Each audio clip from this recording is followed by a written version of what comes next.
ഇന്ന് നമ്മൾ വന്നിരിക്കുന്നത് കൊല്ലം കേരളപുരത്ത് നിന്നും ഇളമ്പള്ളൂരിലേക്ക് പോകുന്ന വഴിക്കുള്ള അനന്തൻസ് ഹോട്ടലിലേക്കാണ്. വളരെ കുഞ്ഞൊരു ഹോട്ടലാണിത്. ഒരുപാട് പേർക്ക് ഇരിക്കാനുള്ള സൗകര്യങ്ങളൊന്നുമില്ല. അതുകൊണ്ട് തന്നെ ഞങ്ങൾ വന്നപ്പോൾ ഇവിടെ നല്ല തിരക്കായിരുന്നു. കുറച്ച് നേരം നിന്നതിന് ശേഷമാണ് ഞങ്ങൾക്ക് സീറ്റ് കിട്ടിയത്.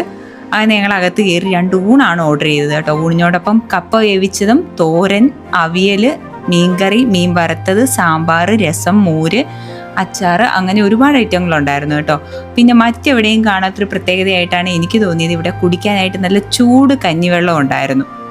ഒരു ഊണിന് 80 രൂപയാണ് റേറ്റ്.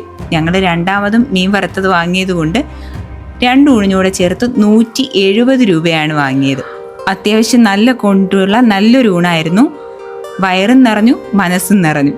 അപ്പോൾ ഇതുവഴി പോകുന്നെങ്കിൽ ലൊക്കേഷൻ മറക്കണ്ട. കേരളപുരത്ത് നിന്നും ഇളമ്പള്ളൂരിലേക്ക് പോകുന്ന വഴിക്കുള്ള അനന്തൻസ് ഹോട്ടൽ. അപ്പോൾ അടുത്ത വീഡിയോയിൽ കാണാം. എല്ലാവർക്കും ബൈ ബൈ.